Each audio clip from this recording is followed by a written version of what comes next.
Hello నమస్తే, నేను Ashok. Welcome to reality check. ఆంధ్రప్రదేశ్లో నిన్న ప్రధాని మోదీ గారు పర్యటిస్తూ వచ్చారు. దానికి సంబంధించి కొన్ని అభివృద్ధి కార్యక్రమాలకు కర్నూలు వేదిక కూడా ప్రధాని శంకుస్థాపన వచ్చారు. అయితే దీనికి సంబంధించి నిన్న ఉప ముఖ్యమంత్రి కావచ్చు, ముఖ్యమంత్రి చంద్రబాబు నాయుడు కావచ్చు, అలాగే లోకేష్ కావచ్చు, మంత్రులు కూడా ప్రధాని మోదీని ప్రసంగం చేసుకునే ప్రయత్నం తప్ప ఎక్కడా కూడా రాష్ట్ర ప్రయోజనాలకు సంబంధించి, రాష్ట్రానికి కేంద్రం ఇవ్వాల్సినటువంటి నిధులకు సంబంధించిన అంశాల్లో కూడా ఎక్కడా కూడా మాట్లాడినటువంటి పరిస్థితి లేదు.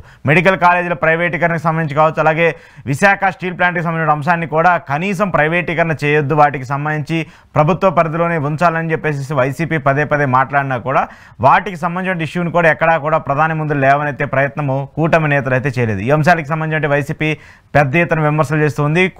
ప్రధాని మోదీని ప్రశంసించడం తప్ప అక్కడ సభలో జరిగింది ఏం లేదంటూ కూడా మాట్లాడుతూ వస్తుంది. మరోవైపు ఆంధ్రప్రదేశ్కి సంబంధించిన కొన్ని పరిణామాలు ఏపీకి సంబంధించి ఇటు టీడీపీ వైసీపీ మధ్య రాజకీయ దుమారానికి కూడా కారణమవుతున్నాయి. వీటికి సంబంధించి ఈరోజు ఇంటర్వ్యూలో మాట్లాడదాం. ఇంటర్వ్యూలో నాతో పాటు పార్టిసిపేట్ చేస్తున్నారు మాజీ MLC, YCP state general secretary Jupudi Prabhakar గారు. ప్రభాకర్ గారు నమస్తే. నమస్తే సార్. నిన్న మోదీ పర్యటనని ఎలా చూస్తారు? ఫస్ట్ ఆఫ్ ఆల్, ఎందుకంటే రాష్ట్ర ప్రయోజనాలు, రాష్ట్రానికి సంబంధించిన అంశాల మీద మీ ప్రభుత్వం చాలా విమర్శలు దారితీస్తుంది, వాళ్ళందరినీ కూడా విమర్శిస్తున్నారు ప్రైవేటీకరణకు సంబంధించి. సో ఇప్పుడు దీనికి సంబంధించి ఎందుకు మోదీ దగ్గర మాట్లాడలేకపోయారు? మోదీని ప్రసన్నం చేసుకోవడంలోనే కూటమి నేతలు ఉండిపోయారా? అంటే భారతదేశంలో అవకాశవాద రాజకీయాలు ప్రధానంగా నడుస్తున్నాయి. కానీ రాష్ట్రం విడిపోయిన తర్వాత ఆంధ్రప్రదేశ్ని అభివృద్ధి చేయాలని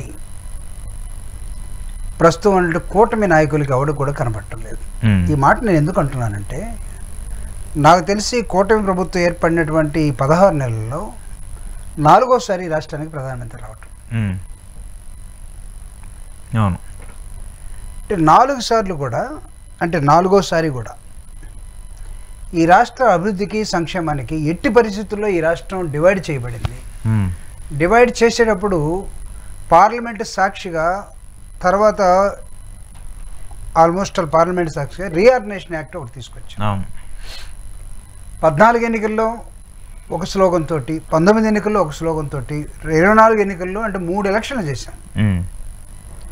3 ఎలక్షన్లో కూడా ప్రధానమైనటువంటి సబ్జెక్టుగా ఉన్నటువంటి స్పెషల్ స్టేటస్ని ఆ రోజు జగన్మోహన్ రెడ్డి గారు అధికారంలో ఉన్నప్పుడు ఎక్కిరించినటువంటి వీళ్ళిద్దరు, లేకపోతే చాలా లేహంగా మాట్లాడినటువంటి వీళ్ళిద్దరు, ఒకరు పాచిపోయిన లడ్లని, ఒకరు మోడీ గారు ఏం చదువుకున్నారని రకరకాలుగా మాట్లాడినటువంటి వాళ్ళు కలిసి దోస్తానంలోకి వచ్చిన తర్వాత ప్రధానమంత్రి స్వయంగా 4వసారి వస్తే కనీసం పాచిపోయిన లడ్డైనా ఒకటే ఇస్తారా లేదా? మాట్లాడిన వాళ్ళు అంటే గుర్తు చేయడానికి కూడా ధైర్యం చేయలేనటువంటి, సాహసం చేయలేనటువంటి ఈ కూటమి నాయకులు ఎందుకు సరెండర్ అయ్యారో అర్థం కావట్లేదు. ఓకే, ఇది ఒకవేళ వాళ్ళ స్వలాభం కోసం, నేను ముందు అవకాశవాదం అనే ఎత్తాను, నేను దాన్ని జస్టిఫై చేయడం కోసమే నేను మాట్లాడుతున్నాను. అంటే వీళ్ళ స్వలాభం ఏమనుందా, ఉంటే ఏమై ఉండాలి? ఓకే. రెండవది, రాష్ట్ర ప్రయోజనాలే వీళ్ళిద్దరికి ముఖ్యమా? అంటే బీజేపీ అంటే మోడీ ఉన్నారు కాబట్టి మోడీ గారిని మనం ప్రత్యేకంగా బీజేపీని గురించి మాట్లాడాల్సిన అవసరం లేదు. ఇక్కడ రాష్ట్ర ప్రయోజనాలు ముఖ్యంగా ఉన్నాయా, లేకపోతే వీళ్ళ స్వప్రయోజనాలు ముఖ్యంగా కనబడుతున్నాయా? ఒకవేళ రాష్ట్ర ప్రయోజనాలే ముఖ్యమని ప్రజలకు చెప్పి నమ్మించినట్లుగా, లేకపోతే జగన్మోహన్ రెడ్డి గారి ప్రభుత్వం అసలు ఏమి చేయలేదు, ఆయన ప్రభుత్వంలో రాష్ట్రం మొత్తం కూడా దివాళా తీసింది, మేము వచ్చిన తర్వాత మీకు అన్నీ కూడా అరిటాకుల్లో పెట్టో లేదా బంగారు పళ్ళెంలో పెట్టి చేస్తాము అన్నటువంటి వాళ్ళు ఈ 15 నెలలుగా 16 నెలలుగా ఈ రాష్ట్రంలో ఉన్నటువంటి అవినీతిని వైఎస్ఆర్ కాంగ్రెస్ పార్టీ ఎత్తి ఎండగడుతున్నటువంటి నేపథ్యంలో అటు 17 మెడికల్ కాలేజీని మేము చేయలేము, మాకు ప్రభుత్వం నడపడం చేత కాదు, అసలు నాకు నడపడం చేత కాదని పవన్ కళ్యాణ్ గారు చేతులు ఎత్తేసారు. చంద్రబాబు నాయుడు అనుభవం ఉన్న వ్యక్తి, ఆయన మాత్రమే నడపగలడు అని చెప్పుకున్నాడు. ఆయన నడపలేని వ్యక్తి కుంటికాలతో ఎందుకు నడిచి ప్రధానమంత్రి దగ్గర పోతున్నాడో మాకైతే అర్థం కావట్లేదు.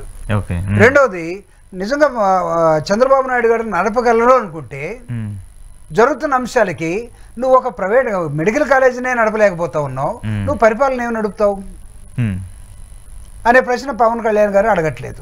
వీళ్ళిద్దరు కలిసి అట్లీస్ట్ ఏమైనా సరే ప్రధానమంత్రి దగ్గర ఈ రాష్ట్రానికి సంబంధించినటువంటి అంశాలు ప్రస్తావన తీసుకొస్తే, ఒకవేళ ప్రధానమంత్రి అయినా సరే ఏంటి మీ దగ్గర మీకు ఇచ్చిన మెడికల్ కాలేజెస్ని మీరు ఎందుకు పీపీపీ మోడల్లో తీసుకెళ్తున్నారు అని ఆయనైనా ఎంక్వైరీ చేయాలి.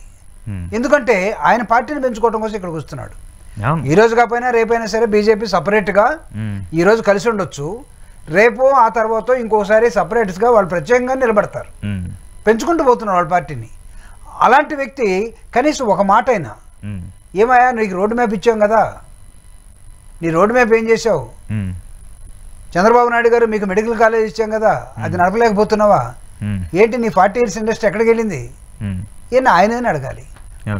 సో ఆయనకి సంబంధం లేనట్టుగా ఆయన అడిగితే ఏమవుతుందో రాష్ట్ర ప్రయోజనాలు అన్నట్టుగా వీళ్ళు ఏ ప్రయోజనం ఆలోచించి ఈ విధంగా బిహేవ్ చేస్తున్నారో మాకైతే అర్థం కావట్లేదు వైఎస్ఆర్ కాంగ్రెస్ పార్టీకి. కూటమి ప్రభుత్వం సహాయంతో ఈరోజు కేంద్ర ప్రభుత్వం నిలబడి ఉన్నది. కేంద్ర ప్రభుత్వమే అన్ని సవరించుకొని మనసులో దాచేసుకొని లోపల మోడీ గారికి ఇక్కడ కూటమి ప్రభుత్వం మీద అగ్నిపర్వతాలు ఉన్నా చంద్రబాబు నాయుడు గారు అంటే ఒకప్పటి అన్ని గుర్తుపెట్టుకుని ఉన్నా అగ్నిపర్వతాలన్నీ కూడా లావా పైకి రానివ్వకుండా చాలా జాగ్రత్త పడుతూ కప్పిపెట్టుంచారా.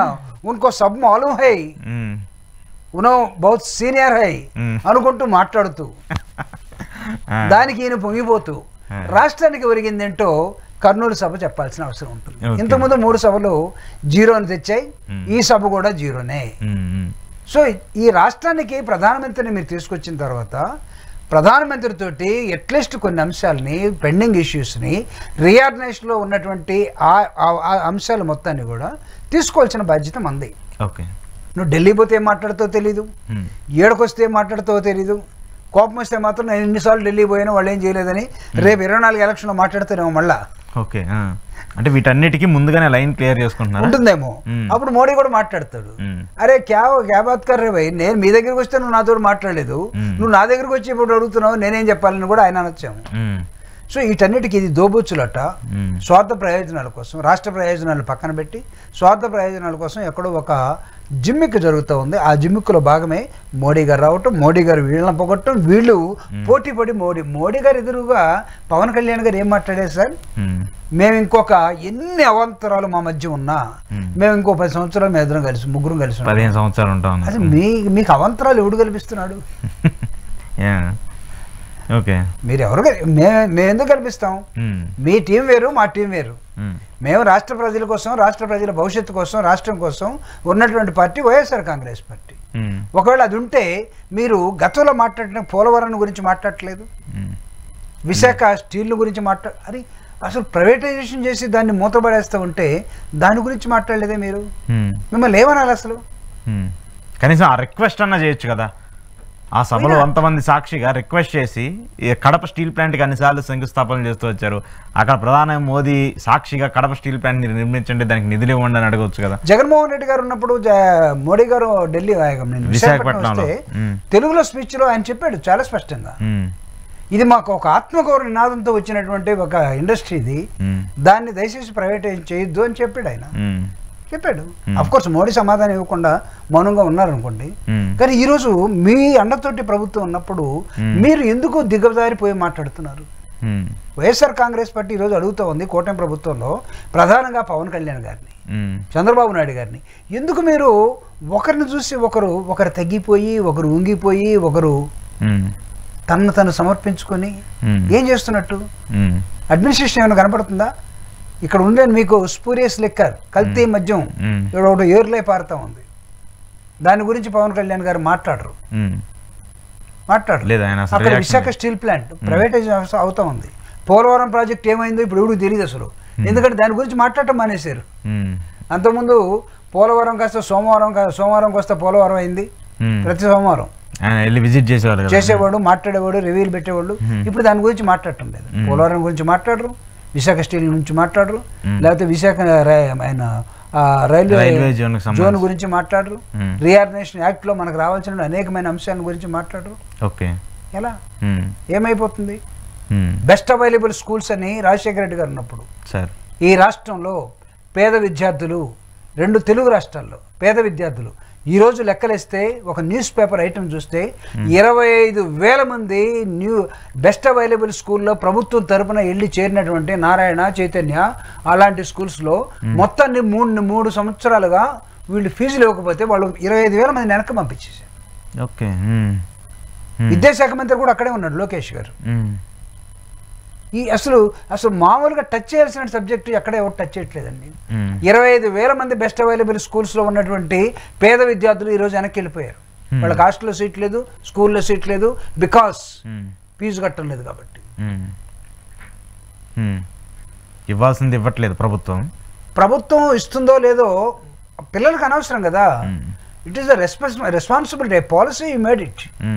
ఆ పాలసీని తయారు చేసిన తర్వాత నెరవేర్చాల్సిన బాధ్యత ఎవరిది? ప్రభుత్వానిదే కదా, చేయాలి కదా. ఎలాగో బెస్ట్ అవైలబుల్ స్కూల్లో వీళ్ళు లాస్ట్ బెంచ్ వీళ్ళని ముందు బెంచ్లో పెట్టి, మీ స్కూల్లో బాగా తెలివైన ఉన్న వాళ్ళైనా అక్కడ పెట్టి, ముందున్న వాళ్ళని తీసుకొచ్చి అక్కడ పోయిన వెనక పెట్టి నడిపించిన విధానమే.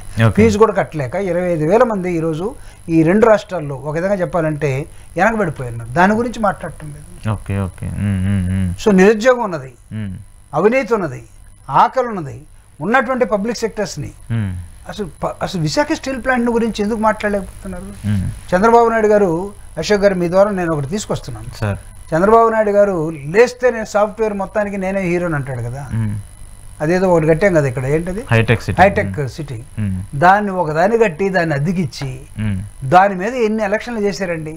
దాని మీద ప్రపంచవ్యాప్తంగా ఎంత ప్రచారం చేసుకుని, అదేమన్నా ఒక పబ్లిక్ సెక్టర్ బిహెచ్ఎల్ లాగా కాదు కదా, లేకపోతే ఇండియన్ రైల్వేస్ లాగా అదేమన్నా గవర్నమెంట్ సంస్థ, సెంట్రల్ గవర్నమెంట్ సంస్థ, ప్రైవేట్ ఎంటిటీ, లేకపోతే మా మిధాని లాగా అదొక పబ్లిక్ సెక్టరా, బీడీఆర్ లాగా, లేకపోతే డిఆర్డిఓ లాగా ఒక రీసెర్చ్ ఆర్గనైజేషన్ కాదుగా.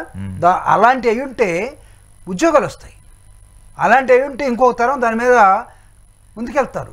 కానీ నువ్వు కట్టింది ఒక హైటెక్ సిటీ కట్టి, నేను మొత్తం ఆంధ్రప్రదేశ్ నేనే డెవలప్ చేశాను, హైదరాబాద్ నేనే డెవలప్ చేశాను, ఇప్పుడు విశాఖపట్నంలో గూగుల్ ఒకటి తీసుకొస్తున్నాను, దాన్ని ఎన్ని ఉద్యోగాలు వస్తాయి? 88 వస్తాయా?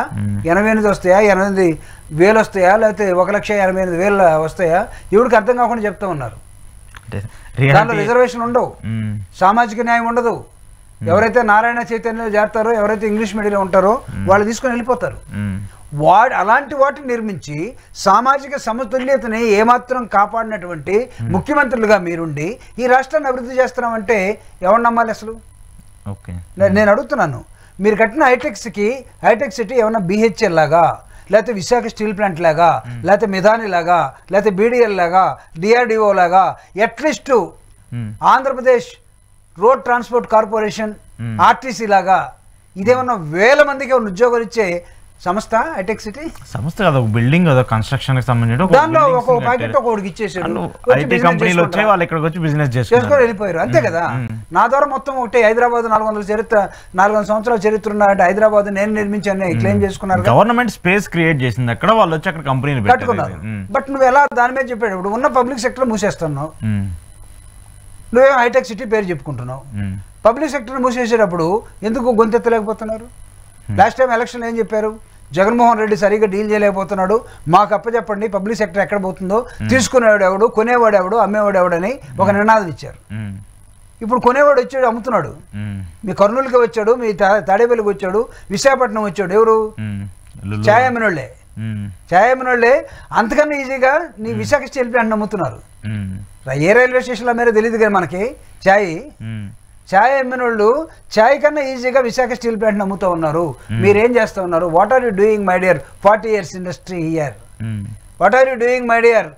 ప్రధానికి ప్రశ్నిస్తానని వచ్చినటువంటి వాళ్ళు ఏం చేస్తున్నారు ఇక్కడ? సో ఒకరినొకరు పొగుడుకోవడంతో రాష్ట్ర సమస్యల్ని గాలికి వదిలేసి మోడీ గారిని ఎక్కువ ప్రసన్నం చేసుకుంటే, ఆయనేమో శ్రీశైలం దేవస్థానానికి వెళ్తాడు, అక్కడికి వెళ్తాడు దేవుడి దగ్గరికి. ఆయన ఏదో పాపం ప్రార్థన చేసుకుంటున్నాడు, ఆయన ఏదో కోరుకుంటున్నాడు, ఆయన కోరుకుంటున్నాడు. ఆయన ఎలక్షన్ ముందు కోరతాడు, ఎలక్షన్ అయిపోయిన తర్వాత కోరతాడు, రిజల్ట్ వచ్చే ముందు కొడతా ఉంటాడు. రిజల్ట్ అంతా కూడా ఈవీఎంల ద్వారా బాగా రావాలి, ఆ టెక్నాలజీ అంతా బాగానే ఏర్పాటు కావాలని. మీరేం చేస్తున్నారు? ఆ ఈవీఎంలైనా ఏవైనా ఇప్పుడు బాధ ఏంటి? మొన్న మోదీ వచ్చి ఇంత పెద్ద సభ జరుగుతుంటే కనీసం ఇక్కడ జగన్మోహన్ రెడ్డిని, వైసీపీని ఒక్క మాట కూడా మాట్లాడలేదని చెప్పేసి టీడీపీ నేతలు వాళ్ళు బాధపడుతున్నారు. మీరేమో మళ్ళీ ఇక్కడ ఈవీఎంలు అని చెప్పేసి ఈవీఎంల ఇష్యూని మీరు తీసుకొస్తున్నారు. అవును, మోడీ గారు జగన్మోహన్ రెడ్డి గారిని గురించి నెగటివ్ గా మాట్లాడటానికి అవకాశం లేదుగా. ఎందుకంటే పోయినసారల్లా మీరు ఆయన్ని ప్రార్థిస్తారు, జగన్మోహన్ రెడ్డి గారిని త్వరగా అరెస్ట్ చేయండి సార్ అంటారు, ఆయన దేకింగే భయ్ అంటాడు. వీళ్ళంతా దేగుతూ ఉండాల్సిందే.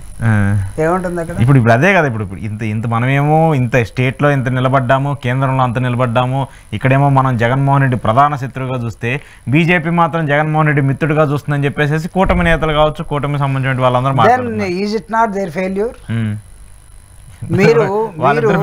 మీరు వర్గశత్రు నిర్మూలన లాగా జగన్మోహన్ రెడ్డి గారిని మీరు శత్రు శిబిరంలో పెట్టుకొని మీరు శత్రు వైరుధ్యంతో ఉంటే, మోడీ జగన్ తోటి మిత్ర వైరుధ్యంలోకి వచ్చేసి ఉంటే, మీరు ఇద్దరు కలిసి ఇప్పుడు కూటమిలో ఉన్నప్పుడు ఎన్డీఏలో జగన్ని మీరు అనేక విధాలుగా ఇబ్బంది పెట్టాలని చూస్తే, మోడీ ఇబ్బంది పెట్టకుండా ఉన్నాడని మీరు అనుకుంటే, మోడీ ఎవరి ఇన్ఫ్లుయెన్స్ లో ఉన్నాడు? జగన్ ఇన్ఫ్లుయెన్స్ లో ఉన్నట్టు అర్థమవుతుంది. అంతే కదా. ఎవరు ఫెయిల్ అయ్యారు ఇక్కడ? చంద్రబాబు నాయుడు గారు ఫెయిల్ అయినారు. ఫెయిల్ అయినప్పుడు మీరు కూటమిలో ఎందుకుంటారు? అటు చేసి కూటమి నుంచి బయటికి రమ్మంటున్నారు మీరు. కాదు సార్, మీ కోరిక తీరట్లేదు కదా. ఆంధ్రప్రదేశ్కి ఏం కావాలో అది మీరు సంపాదించలేకపోతున్నారు. మీకేం కావాలో జగన్మోహన్ రెడ్డి గారిని ఇబ్బంది పెట్టాలా అది చేసుకోలేకపోతున్నారు. ఇంకా మీకు మోడీ ఎక్కడ దేనికి పనికి వస్తాడు మీకు? అంటే అటు వ్యక్తిగత ప్రయోజనాలకి పనికి రావట్లేదు, రాష్ట్ర ప్రయోజనాలకి పనికి రావట్లేదు అంటారు. రాష్ట్ర ప్రయోజనాలు జగన్మోహన్ రెడ్డి గారు ఉండాలండి కదా కోరుకునేది. అంటే వీళ్ళు రాష్ట్ర ప్రయోజనాలకు కావాల్సిందని వాళ్ళు అడగరు, వీళ్ళకి కావాల్సిన దాన్ని మాత్రమే అడుగుతుంటారు. మోడీ గారికి తెలుసు పాపం జగన్మోహన్ రెడ్డిని ఇబ్బంది పెట్టడం కోసం వీళ్ళు అనవసరంగా అడుగుతూనే ఉంటారు వీళ్ళు, కాబట్టి విని వదిలేస్తే పోద్దని మోడీ గారు అనుకుంటారు. ఎందుకంటే ఆయన కూడా ఏం చేయలేడు కదా. జగన్మోహన్ రెడ్డి గారిని మోడీ అనుకున్నా ఏం చేయగలడు? అంత ఈజీగా ఈడీలు వచ్చినాయి, చాలా మంది వచ్చారు పోయారు, సిబిఐ వచ్చింది, అన్నీ అయిపోయినాయి. మాకేంటి ఉన్నది? ఇంకా మేమంతా కూడా కేసును వాదించుకుంటూ ఉన్నాం. మీరేమంటారంటే కేసు ఎంతకాలం వాదిస్తారు, లోపల ఏంటి అంటారు మీరు. మళ్ళీ ఎన్నిసార్లు లోపల వేయాలి? కోర్టులో ఒప్పుకోవాలి కదా, లోపల వేయాలంటే ఒప్పుకోవాలి కదా. ఆ జ్ఞానం వీళ్ళకి ఉండాలి. కాబట్టి వాళ్ళు కోరుకున్న కోరిక మోడీ దగ్గర తీరదు. రాష్ట్రానికి ఏదైనా కావాలంటే వీళ్ళు అడగరు, వీళ్ళు అడిగినా మోడీ నో అంటాడు. కాబట్టి మోడీ దగ్గర వీళ్ళు ఫెయిల్ అయినప్పుడు మోడీ వల్ల వీళ్ళ వల్ల మోడీకి ఎంత ఉపయోగం ఉందో నాకు తెలియదు, కానీ మోడీ వల్ల వీళ్ళకి ఏమాత్రం ఉపయోగం లేదో అర్థమవుతుంది. Then what is your friendship? Come out. మీరు ఎన్డీఏ నుంచి బయటికి రండి. అసలు మీరిద్దరూ అంటే వచ్చే రోజులు ముందున్నాయి. నేను ఫోర్కాస్టింగ్ తోటి చెప్తా ఉన్నా, the day will come, the day will come. రాష్ట్ర ప్రజలందరూ కూడా ఖచ్చితంగా మీరు ఈ ముగ్గురు కలిసి రాష్ట్రాన్ని అధోగతి పాలు చేశారు అని తెలుసుకున్న రోజు ఖచ్చితంగా కూటమి నుంచి బయటకు వస్తారు. మీరేం కూటమి నుంచి బయటకు వస్తా అన్నారు. నిన్న పవన్ కళ్యాణ్ గారైనా 15 ఏళ్ళు మీ ఎన్ని కష్టాలు వచ్చినా, ఎన్ని ఇబ్బందులు వచ్చినా కలిసే ఉంటాము, ఎన్ని కుట్రలు చేసినా కలిసే ఉంటామని చెప్పేసి అంత ముక్త కంఠంతో చెప్తున్నాడు. నేను ఆయన ఆ విధంగా చాలా మంది చెప్పాడు కలిసి ఉంటామని. చాలా మంది ఓకే ఉన్నారా? ఆయన సరే పొత్తులు చాలా సార్లు పెట్టుకున్నారు, బయటకు వచ్చారు, పెట్టుకున్నారు, బయటకు వచ్చన్నారు. సరే ఏదైనా కానీ చాలా మంది కలిసి ఉంటామనే చేశారు. ఉన్నారా? లేరు కదా. అయిపోయింది. They will come. Pawan Kalyan garu ఇప్పటికే పవన్ కళ్యాణ్ గారు ఇక్కడ ఉండాల్సిన పవన్ కళ్యాణ్ ఇక్కడికి వచ్చేసాడు ప్రజల దృష్టిలో. కారణం ఏంటంటే పాపం తెలుసో తెలియకో చంద్రబాబు నాయుడు గారికి సరెండర్ అయిపోయారు. అన్ని చంద్రబాబు నాయుడు గారే చూసుకుంటా అనుకున్నారు. ఈయన ఎందుకో వెనకబడిపోయాడు అనేది ప్రజల్లోకి వచ్చేసింది. ఇప్పుడు నేను ఇది కావాలని చెప్పడం కాదు, గో టు ద పీపుల్. ప్రజలు చర్చించుకుంటాను గ్రాస్ రూట్ లెవెల్లో. పాపం పవన్ కళ్యాణ్ గారికి ఏమైందండి, అసలు ఏం మాట్లాడటం లేదు. ఈవెన్ దేర్ ఓన్ క్యాస్ట్ మొత్తం అసలు క్యాస్ట్ కానీ పాపం ఆయనకున్న ఫ్యాన్స్ కానీ చాలా ఇబ్బంది పడుతున్నారు. మావాడు ఒరిజినల్ పవన్ కళ్యాణ్ కాదండి, ఇప్పుడు అధికారంలోకి వచ్చిన తర్వాత ఆయనకి ఏమి ఇబ్బందులు ఉన్నాయని అనుకో, వీళ్ళు కష్టపడి అర్థం చేసుకుంటున్నారు ఆయనకి ఏమి ఇబ్బందులు ఉన్నాయి. మొన్నటిదాకా జుట్టు పెంచుకుంటే ఎందుకు పెంచుకున్నాడు అనుకోండి, నిన్న క్రాప్ చేసుకున్నాడు. హీరో కదా, బ్రహ్మాండంగా క్రాప్ చేయించుకున్నాడు. ఆయన కష్టాలు కూడా ఏం లేవు, కానీ ఎందుకు కష్టాలు ఉన్నట్టుగా నిజ రాజకీయ జీవితంలో ఎందుకు యాక్షన్ చేస్తున్నాడో, ఎందుకు నటిస్తున్నాడో అర్థం కావట్లేదు. It's not good for even his own party. His own party ఆయన కూడా మంచిది కాదు ఇది. వాళ్ళు కూడా ఇబ్బంది పడుతున్నారు కదా, బయట గ్రౌండ్ లెవెల్లో చాలా ఇబ్బందులు పడుతున్నారు. కానీ వాళ్ళ కార్యకర్తల మీద టీడీపీ వాళ్ళు దాడులు చేస్తున్నారు, సామాజిక వర్గాల మీద దూషించుకుంటున్నారు. అంత దారుణమైన పరిస్థితులకు వచ్చేసినాయి కదా ఇప్పుడు రాష్ట్రంలో. అయినా ఇప్పుడు రాష్ట్రానికి ఏం కావాలో అడగలేకపోతున్నాడు మోడీ గారిని, చంద్రబాబు నాయుడు గారిని. తన కార్యకర్తలకు ఏం కావాలో చంద్రబాబు నాయుడు గారిని కూటమి ప్రభుత్వంలో ఉండి అడగలేకపోతున్నాడు. ఈ రెండు చేయలేనప్పుడు ఆయన ఎందుకు ఉండాలి కూటమిలో? కూటమిలో ఉన్నారంటే ఇక్కడ విడిపోతే జగన్ అధికారంలోకి వస్తారు కదా, క్లియర్ కట్గా అర్థమవుతుంది కదా. 3 పార్టీలు కలిసి ఉంటేనే మనం నిలబడగలం అని చెప్పేసి వాళ్ళు క్లియర్ కట్గా అర్థమవుతుంది. ఇక్కడ జగన్మోహన్ రెడ్డి డామినేట్ చేయాలన్నా, మీలాంటి వాళ్ళందరినీ ఎదుర్కోవాలన్నా కూడా అదే పరిస్థితి. ఇంకా వాళ్ళకి ఆల్టర్నేటివ్ ఏముంది? అంటే ప్రజలు కూటమితో ఉన్నంత కాలం కూటమి బలవంతులేనండి. ప్రజలు కూటమితో లేకపోతే మీరు ముగ్గురు కలిసి ఉంటే ఏమవుద్ది? అంతే కదా. ప్రజలు కదా నిర్ణేతలు ఇక్కడ. ప్రజల్ని మనం జాగ్రత్తగా ప్రజలకు ఇచ్చిన ప్రామిసెస్ని వైఎస్ఆర్ కాంగ్రెస్ పార్టీ మీద మీరు ఎలక్షన్ టైంలో చెప్పినటువంటి అన్ని అబద్ధాలు ఈరోజు వన్ ఆఫ్టర్ వన్. ఈరోజు నీకు స్పూరియస్ లిక్కర్ కల్తీ మద్యం కేసు ఏంటండి అసలు అది?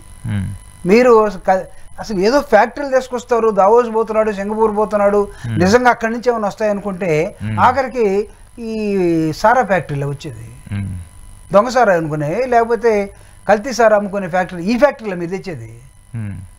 ప్రజలేమనుకున్నారు వేరే ఫ్యాక్టరీలు కదా, ఏదో కంపెనీలు వస్తాయి పెట్టుబడులు పెడుతున్నారని చెప్పేసి దొంగ సారా వేసే కంపెనీలు తీసుకొచ్చేసి మీరు ఇదని చెప్పేస్తే జనం మీరు ఇదనుకోవట్లేదా? జనం మీ మీద నమ్మకాన్ని కోల్పోతున్న సంగతిని కూటమి ప్రభుత్వం గ్రహిస్తూ ఉందా? వైఎస్ఆర్ కాంగ్రెస్ పార్టీ పోరాటంలో ఉన్నారు. పీపీపీ మోడల్కి అగెనిస్ట్ గా ప్రభుత్వ మెడికల్ కాలేజెస్ని రక్షించుకునే విధంగా జగన్మోహన్ రెడ్డి గారు ఇచ్చిన వార్నింగే కాదు, దానికి అనుగుణంగా తయారైనటువంటి ఒక ప్రజా పోరాటం కూడా ఈ రాష్ట్రంలో. ప్రైవేటైజేషన్ మేము వ్యతిరేకిస్తాం. ప్రైవేటైజేషన్ ఒకవేళ ఎవడైనా బిడ్డింగ్లోకి వస్తే జగన్మోహన్ రెడ్డి గారు ఇచ్చిన వార్నింగ్ ఏంటంటే మేము వచ్చిన తర్వాత బిడ్డింగ్లోకి ఎవడొచ్చాడో వాడిని స్క్రూటినీ చేస్తాం, అవసరం తీసేస్తా ఉన్నాడు. ఇప్పుడు ఎవరైనా వస్తాడా? లేదు కదా, ఆల్రెడీ పిలిచిన టెండర్లకే రావట్లేదు కదా. రావట్లేదు. నువ్వు అప్పుడు ఏం చేస్తావు అంటే నువ్వు 66 సంవత్సరాలు డైరెక్ట్గా నువ్వు మెయింటైన్ చేయలేక 55 ఎకరాల్లో ఉన్నటువంటి ఒక మెడికల్ కాలేజీని, ఇన్ఫ్రాస్ట్రక్చర్ ఉన్నటువంటి అన్ని అంగులు ఉన్నటువంటి ఒక కాలేజీని నీకు నచ్చిన ఒక ప్రైవేట్ వాడికి అప్పచెబుతున్నావు, నేను చేయలేను అనుకుంటే ఏంటి సార్ అసలు ఇది? ఏంటిది? పీపీపీ మోడల్ ఇవ్వడం తప్పు లేదని చెప్పేసి there is no wrong with any model. దాన్ని when it comes to the practical నువ్వేంటి? అదే కదా ఇంగ్లీష్లో ఒక సేయింగ్ ఉంది, an ounce of practice is greater than a ton of theory. నువ్వు థియరీ ఇంత చెప్పు, ఇంత చదువు. నేను మన ఇద్దరం గంట సేపు మాట్లాడుకున్నాం, నేనేం చెప్తున్నానో జనానికి అర్థం కాకపోతే ఉపయోగం ఏముంటది? నేను చెప్పేదాన్ని అసలు అవతలడు కష్టపడి అర్థం చేసుకోవాల్సిన అవసరం వాడికి ఏంటి అసలు? అంతే కదా, శ్రోతకి వింటే వినసొంపుకుండాలి, లేదంటే వినేది అర్థం అవ్వాలి. అట్లీస్ట్ రెండు ఏదో ఒక ఉపయోగం. అరటిపండు ఒలిచిపెట్టినట్టు ఉండాలి కదా సార్ అవతలడికి. Then only they will receivers. వాడు ఎప్పుడు మనం రిసీవ్ చేసుకుంటాడు? ఓహో ఈడు యూట్యూబ్లో ఏహాలో మన అశోక్ తోటి ఉన్నాడంటే ఏదో చెప్తాడు విందామని ఉంటాడు. లేదా వీడి దగ్గర సరుకు లేదు, వీడేదో ఏదో గాలి కబుర్లు మాట్లాడు అనుకుంటే ఇంకో దానికి వెళ్ళిపోతాడు కదా. కింద బొమ్మలు రెడీగా ఉంటాయి కదా, మీకు యూట్యూబ్ లో తిప్పుతూ ఉంటే కింద బొమ్మలు రెడీగా కనపడుతూ ఉంటాయి అట్రాక్షన్ తోటి. సో మనిషిని నిలబెట్టాలంటే నీలో ఒకటి ఉండాలి, బ్రెయిన్. మాట్లాడేటప్పుడు నువ్వు సరిగా అర్థమయ్యేటట్టుగా చెప్పగలిగి ఉండాలి. ఈరోజు ఇక్కడ ఈ రాష్ట్రంలో జరుగుతున్నది, నువ్వు అసలు ప్రైవేట్ కాలేజ్, నువ్వు మెడికల్ కాలేజ్ని ప్రైవేట్ వాడికి ఇస్తానంటున్నావు. పీపీపీ మోడల్ని నేనేం తప్పు పట్టడం లేదు. వెన్ పీపీపీ మోడల్కి ఎప్పుడు వెళ్ళాలి అసలు? ఒక ప్రభుత్వం నీకు hours is a mixed economy అండి. నీకు పబ్లిక్ సెక్టర్ ప్రైవేట్ సెక్టర్ రెండు కూడా ఇలా వెళ్ళి అల్టిమేట్గా అంతిమంగా ఈ భారతదేశ స్వభావాన్ని మీరు సోషలిస్టిక్ ప్యాటర్న్లోకి తీసుకురావాలి. ఇద్దరు కష్టపడాలి. ఉన్నవాడు కూడా ఇప్పుడు టాటా స్టీల్ ఫ్యాక్టరీ ఉంది. Tata steel factory is also work as a Visakha steel factory. ఉద్యోగాలు ఇచ్చేటప్పుడు రిజర్వేషన్ పాటిస్తుంది, నీకు మార్కెటింగ్ చేసేటప్పుడు అలానే ఉంటుంది, క్వాలిటీ ఇచ్చేటప్పుడు అలానే ఉంటుంది, నీకు ట్రీట్మెంట్ అలానే ఉంటుంది, గవర్నమెంట్ ప్రాసెస్ ఎలా ఉంటుందో అలానే ఉంటుంది. కానీ ఇప్పుడేంటి పరిస్థితి? నువ్వు ఇచ్చే పీపీపీ మోడల్ ఎక్కడున్నాయి అసలు? ఇప్పుడు ఆల్రెడీ మీకు తెలిసి ఆంధ్రప్రదేశ్లో ఉన్నటువంటి వాట్ వి కాల్ ఈ రిసార్ట్స్ ఏమంటాం మన గవర్నమెంట్లో ఉండే టూరిజం రిసార్ట్స్ అని ప్రైవేట్ వాళ్ళకి ఇచ్చేసారు కదా. డెవలప్మెంట్ అని చెప్పేసి వాళ్ళందరూ ఏదో పేరుతోటి. అది ఎవరో డెవలప్మెంటే తెలుసుకోవాలి మనం. ప్రభుత్వానికా వ్యక్తులకా? వ్యక్తులైతే ఎవరికి? చిన్నోడికా పెద్దోడికా? ఇవన్నీ వస్తూ ఉంటాయి మళ్ళా, ఆ బాబుకా ఈ బాబుకా, ఇవన్నీ మాట్లాడుతూ ఉన్నారు జనాలు. సో నువ్వు ఎక్కడ చేస్తున్నావు? కాబట్టి నీకు ప్రైవేట్ మోడలు నీకు అనుకూలమైనటువంటి అవకాశం, ఇక్కడ నేను మళ్ళీ చెప్తున్నాను, అవకాశవాద రాజకీయాలు ముందాక అన్నాను కాబట్టి మధ్య మధ్యలో దాన్ని కూడా తీసుకొస్తున్నాను. నీ పార్టీకి నీకు లేకపోతే నీకు అవకాశంగా ఉండేటువంటి ఒక మోడల్ని తీసుకొని వెళ్తా ఉన్నాను. అంటే ప్రభుత్వ వైద్యశాలలు అంటే పేదవాడి ప్రాణాన్ని రక్షించడం కోసం, పేదవాడికి ఏదైనా అపాయం వస్తే వాడి దగ్గర డబ్బులు ఉండవు కాబట్టి వాడిని ప్రభుత్వమే తీసుకుని జాగ్రత్తగా చూసి వాడిని ఆరోగ్యకరంగా ఇంటికి పంపించడం. అది కదా ధైర్యం ప్రభుత్వం ఇవ్వాల్సింది. ప్రభుత్వం దగ్గర నుంచి పేదవాడు ఏం కోరుకుంటాడు సార్? సారాయి ఫ్యాక్టరీలు కోరుకోడు. ఖచ్చితంగా లేకపోతే అబద్ధ మాటలు కోరుకోడు. నువ్వు ఇచ్చే విద్య, నువ్వు ఇచ్చే వైద్యం, నువ్వు ఇచ్చే అగ్రికల్చర్ ఎఫెక్ట్, ఇవన్నీ కూడా ప్రభుత్వం ప్రజలకి అందుబాటులో ఉండి చేసుకునే ఒక అంశాలు ఇవి. జగన్మోహన్ రెడ్డి గారు ఏమన్నారు, ప్రైవేట్లో ఉన్నటువంటి ఈ మద్యాన్ని ప్రభుత్వంలో తీసుకొచ్చి జగన్మోహన్ రెడ్డి గారు చేస్తేనేమో, ప్రభుత్వంలాగా చేస్తేనేమో మీరు మొత్తం దోషేశారన్నారు. సరే, మీరు ప్రభుత్వంలాగా ఉన్నదాన్ని తీసేసి ప్రైవేట్లో పెట్టారు. ఈ రోజు ఏమైంది, మీ వాళ్ళని మీరు అరెస్ట్ చేసుకునే దశలోకి వచ్చారుగా, డైరెక్ట్గా తెలిసిపోతుంది కదా. Is it not your failure? Failure number 1, you are unable to maintain proper relation with the central government. You are unable to ask really what they have to give according to the Reorganization Act. అది కూడా మీరు అడగలేకపోతున్నారు. Is it not your failure? దాన్ని ఏమడుతారు మీరు ప్రధానమంత్రిని? చంద్రబాబు నాయుడు గారు పార్లమెంట్లోకి వెళ్ళి కూర్చొని మాట్లాడాడుగా, is not MP, is only chief minister. When ప్రధానమంత్రి came to your locality or your region, then only you can question. అది మీరు అడగలేకపోయారు. For what you are compromising? YSR Congress party అడుగుతుంది, దేనికి మీరు మోడీ తోటి కాంప్రమైజ్ అవుతున్నారు? ఫస్ట్ ఆఫ్ ఆల్, మోడీ అంటే భయమా? భయం ఎందుకని మీరు అడగచ్చు. మీ మీద కేసులు ఉన్నాయి కదా.